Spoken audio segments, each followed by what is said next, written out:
Hi guys, so we're on our fourth workbook on this 5 parts flip through video. So for today we have highlights. We have a workbook from Highlights. This is the Big Fun Preschool Activity book, which we purchased from Chapters and Pages online through Lazada. I think we purchased this for 245 pesos if I'm not mistaken. And then it covers as well the topics that we have for our homeschool routine, which are the ABCs, numbers, shapes, colors, and it adds up some of the opposites, matching, patterns, activities. So on this workbook, medyo wala siyang science for our Friday homeschool routine. Pero okay lang. We have other workbook naman to use for our Friday activities. On the first page, you will notice that they have here yung letter from Highlights, mentioning how Highlights helping families to create a workbook that will help our children to be engaged and to do some of the activities that they have on this workbook, like the puzzles and some tracing activities. And then we have here the title page. Tapos meron tayo dito brief details on how you as the parents and your child will work together and enjoy this workbook. So first thing, you'll need to find the right time. Let your child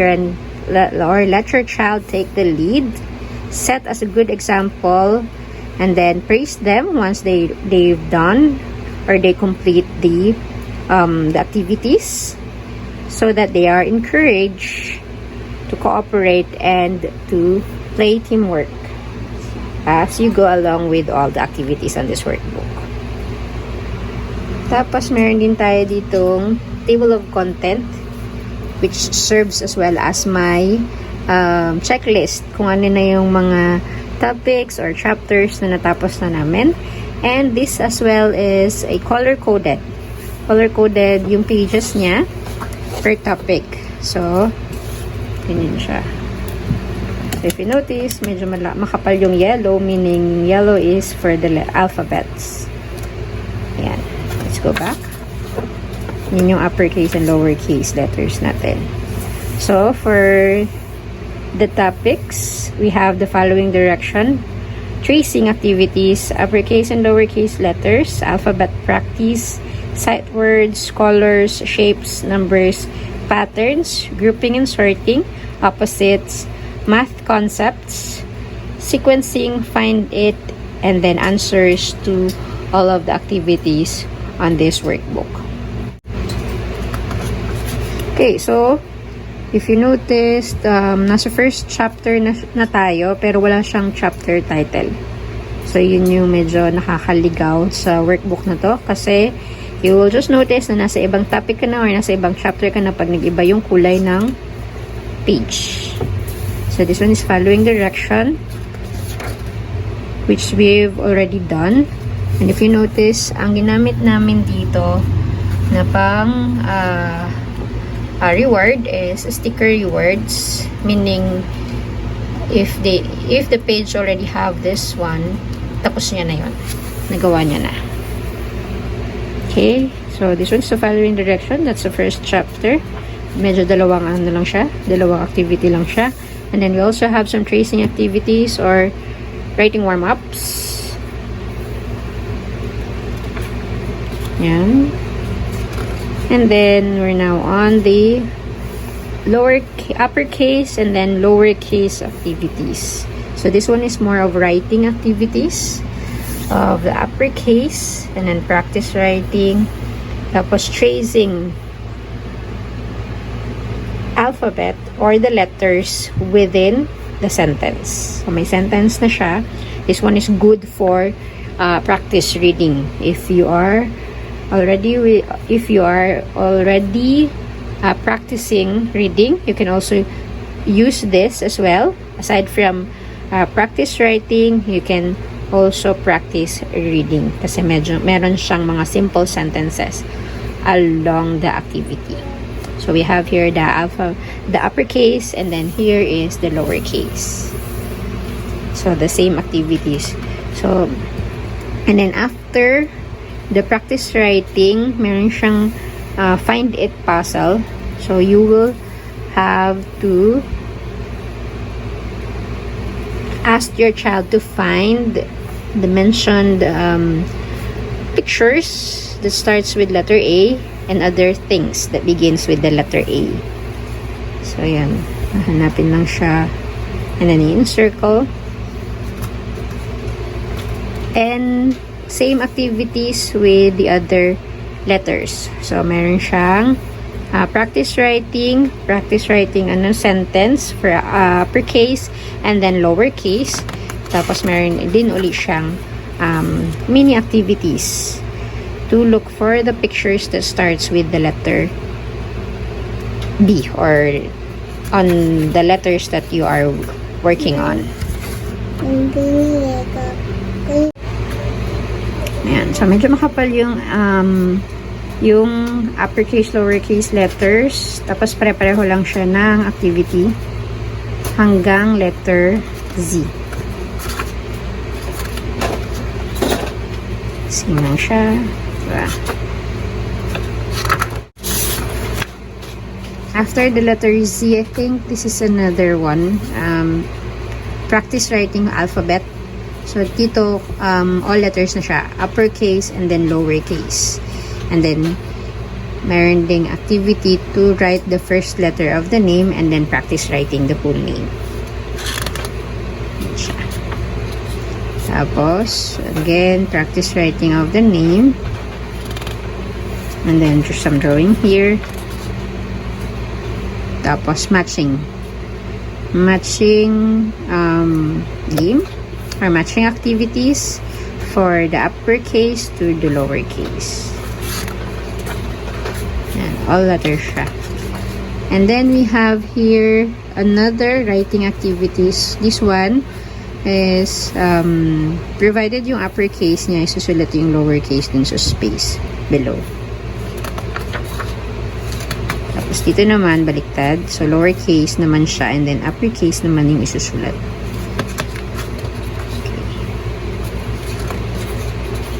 And then this one is connecting the dots from A to Z. I think alphabet practice tong ano na to. And then ABC orders. Fill in the blanks.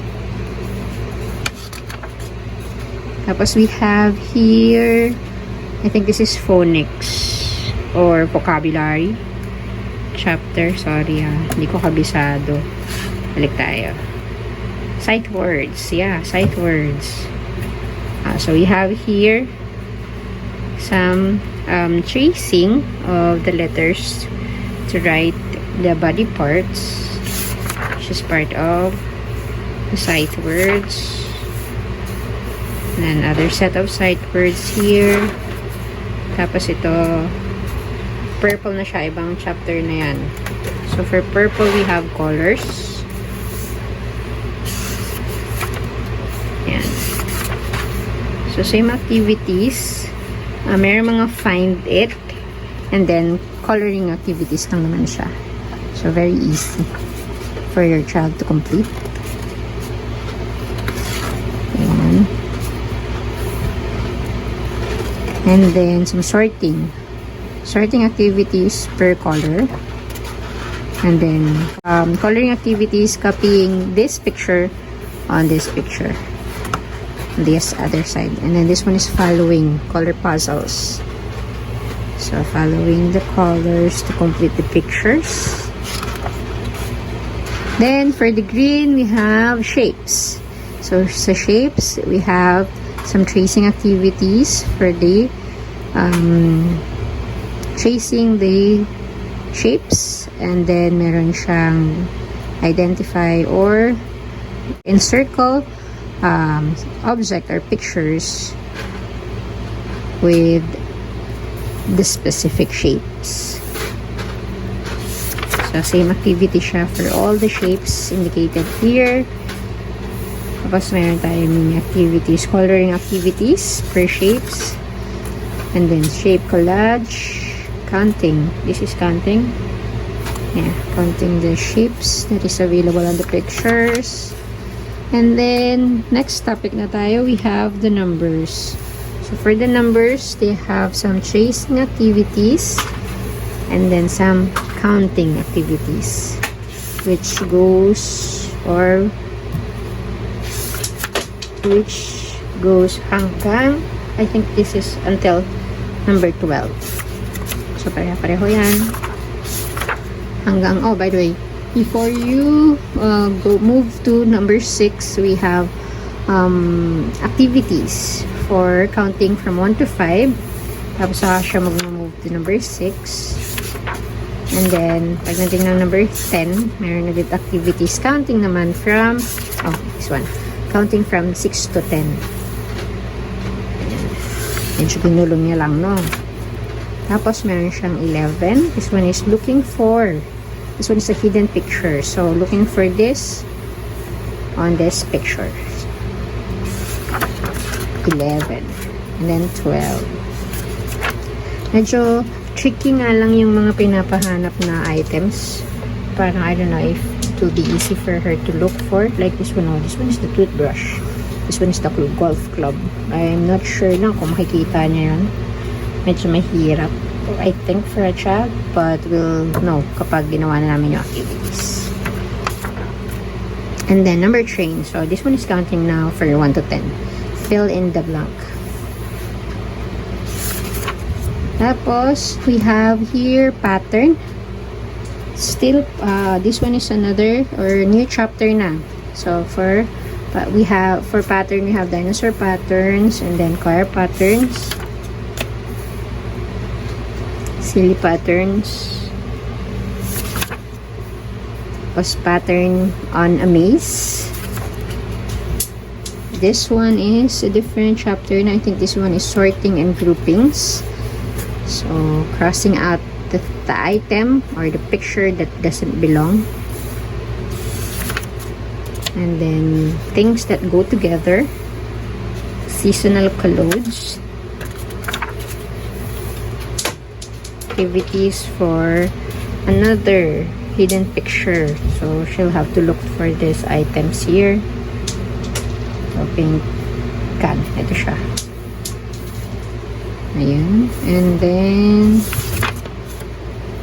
things that fly. This one is still groupings.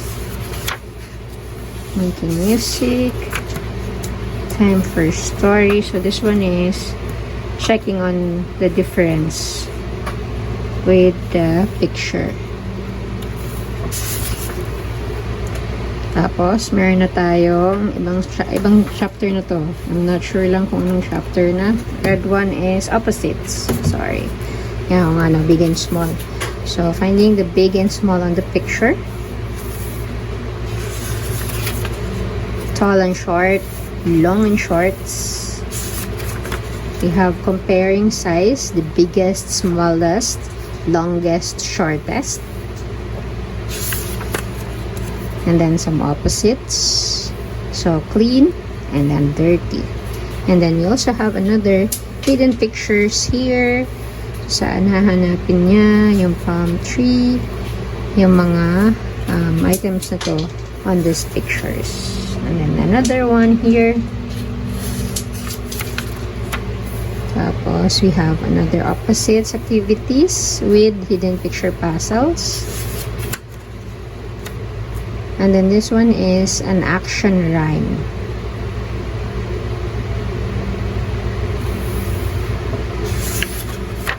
Tapos, most and fewer. This one is math concept. For math concept, meron tayong most and the fewest or greater than and less than.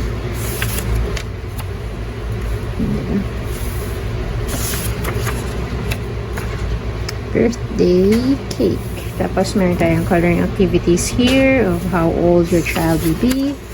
And then, ayun na nga, meron ditong addition. Simple addition. Like 1 plus 1, 1 plus 2, So it's more of a tracing and then counting to know how to add them up. Simple addition lang naman siya. Like an intro.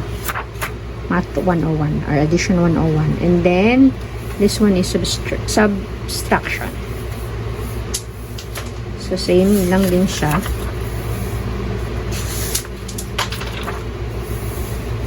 And then, we have here, Monster Party. Counting naman to. Counting items on the pictures. And then, this one is concept. Yeah, concept, yeah. This one is another chapter. So, concept, parang you'll put numbers of which one will go first and which one will come next as number 2 and number 3 for the last. And then some drawing of the pictures. And then other concepts, activities. Tapos scavenger hunt. I think this one is the find it activities. Yeah, this one is the find it activities. So, they have here some pictures that you will look all over the workbook. Like for example, this one. This picture is a picture of the monster shoes na merong letter S on it. So, I think this is on the alphabet activities, letter S, R, S. Ayun siya, diba? See? Very easy. So yeah, you'll just need to find these items sa buong, in the entire book. And then this one is the answer keys. Kasi nga, medyo mahirap hanapin yung ibang mga items. Like this one, no? Diba? So, medyo tititigan mo talagang mabuti yung picture to look for it. Or else, you'll find yourself looking at the answer key. Kasi medyo mahirap talaga siya. For me, ewan ko lang. Pero baka pag nasimula na namin siyang gawin, baka hindi naman siya ganun kahirap. And then lastly, it has a certificate once she's done with the workbook. So medyo mas malaki yung certificate niya, halos isang buong page.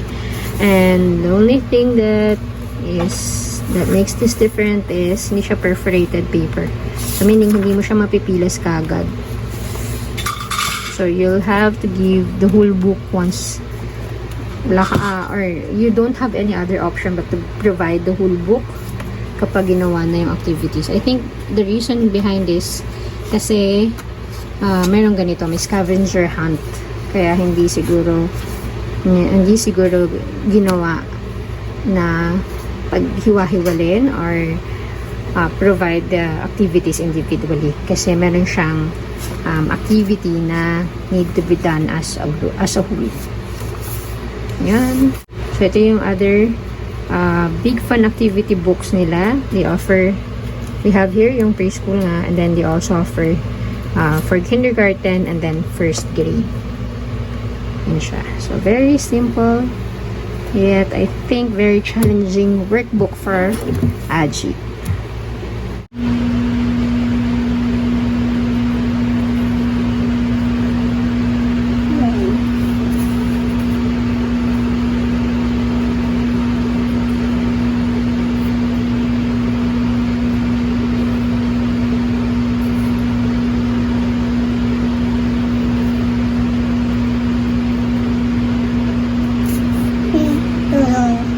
Sulat mo din yung 9. Dito pa, yung brother tsaka sister. Bakit ang laki nila? Malaki sila eh. Sabi, how many people do you see? Count natin. 1, 2. Ilan to? Ito, 3, 4, 5, 6, 7, 8, 9. Ilan sila? 9. Good job. Tapos, how many birds do you see? Count mo nga. 1, 2, 3, Saan pa? 4, 5, 6, 7, 8. Saan yung isa? Ayun. 9. Good job. So, merong 9 birds. Hindi ganyan. Ay, hindi ba ganyan? Paano ba? Pag ganun pa. Oo nga. Good job. No, tapos lalagyan na natin ang award. Ikaw na sabi. No, dapat ganyan dapat sabi. Ganyan dapat sabi. Saan natin nilagay? Dapat ako. Tanggal mo ko, God. Ikaw tanggal. Dapat ako. Sorry. Next number na lang ikaw tanggal. Ano yung next number? Is... Anong number yan? 10. Okay. Okay. And yep, that's about it for this video. See you on the last part of this 5-part video. Bye!